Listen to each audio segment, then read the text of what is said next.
অভিনেতা রাহুল বন্দ্যোপাধ্যায়ের মৃত্যুর তদন্ত এবার লীনা গঙ্গোপাধ্যায়ের প্রযোজনা সংস্থা ম্যাজিক মোমেন্টসের বিরুদ্ধে থানায় এফআইআর এর সিদ্ধান্ত নিয়েছে আর্টিস্ট ফোরাম। শুক্রবার এক দফা বৈঠক করা হয়েছে আর্টিস্ট ফোরামের তরফ থেকে। টেকনিশিয়ান স্টুডিওতে হয়েছে সেই বৈঠক বলে জানা যাচ্ছে। বৈঠকে ছিলেন প্রসেনজিৎ, আবির, শাশ্বত, শান্তিলালরা।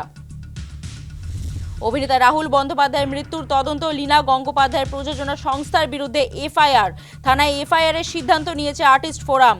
শুক্রবার এক দফা বৈঠক হয়েছে এবং সেই বৈঠক হয়েছে টেকনিশিয়ান স্টুডিওতে বলে জানা যাচ্ছে। সেই বৈঠকে ছিলেন প্রসেনজিৎ চট্টোপাধ্যায়, শাশ্বত এবং শান্তিলালরা। কী কারণে রাহুলের মৃত্যু হয়েছে সেই কারণ কিন্তু এখনো পর্যন্ত অজানা। লীনা গঙ্গোপাধ্যায়ের প্রযোজনা সংস্থা তার বিরুদ্ধে এবার এফআইআর এর সিদ্ধান্ত নিল আর্টিস্ট ফোরাম। শুক্রবারও এক দফা বৈঠক হয় আর্টিস্ট ফোরামের। টেকনিশিয়ান স্টুডিওতে বৈঠক হয় আর্টিস্ট ফোরামের। বৈঠকে ছিলেন প্রসেনজিৎ, শাশ্বত, আবির, শান্তিলালরা। অভিনেতা রাহুল বন্দ্যোপাধ্যায়ের মৃত্যুর তদন্ত। আর এই বৈঠকের পর আর্টিস্ট ফোরামের তরফ থেকে কি বলা হয়েছে শোনাবো। আর্টিস্ট ফোরামের পক্ষ থেকে আইনি পরামর্শ নিয়ে সঠিক কী ঘটনা ঘটেছে তা জানতে চেয়ে ম্যাজিক মোমেন্টসকে একটি চিঠি দিই 1 এপ্রিল। তার উত্তর গতকাল পেয়েছি, যাতে আমরা সন্তুষ্ট নই। এমতাবস্থায় আমরা আবার আইনি পরামর্শ নিয়ে আগামীকাল দুপুরবেলা আর্টিস্ট ফোরামের তরফ থেকে আর্টিস্ট ফোরাম অফিসের সংশ্লিষ্ট থানায় এফআইআর অভিযোগ জানাতে যাচ্ছি রাহুলের মৃত্যুর পূর্ণাঙ্গ ও স্বচ্ছ তদন্তের দাবিতে। টেকনিশিয়ান স্টুডিওতে এই বৈঠকে উপস্থিত ছিলেন প্রসেনজিৎ চট্টোপাধ্যায় অভিনেতা। তিনি কি জানিয়েছেন শোনাবো।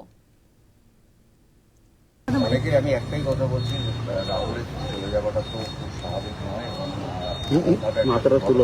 আমরা প্রথম তো দুদিন সময় লেগেছে, নানান রকম প্রশ্ন করেছেন অনেকে, এবং আজকে দাঁড়িয়ে যেটা আমরা বললাম সেটা একটা করতে সেটা একটা প্ল্যান করতে, সেটাকে জায়গায় আনতে আইন একটা এমনই জিনিস, তার নানান অনেকগুলো মজা আছে, অনেক কথা, এবং আমরা এটাই করেছিলাম যেটা সমাধান করে থাকে একটি চিঠি, সেটা অবশ্যই আমরা পাঠিয়েছিলাম 1 এপ্রিল, এবং আমরা আশা করেছিলাম যে একটা মোটামুটি উত্তর পাবো, যেটা পাইনি।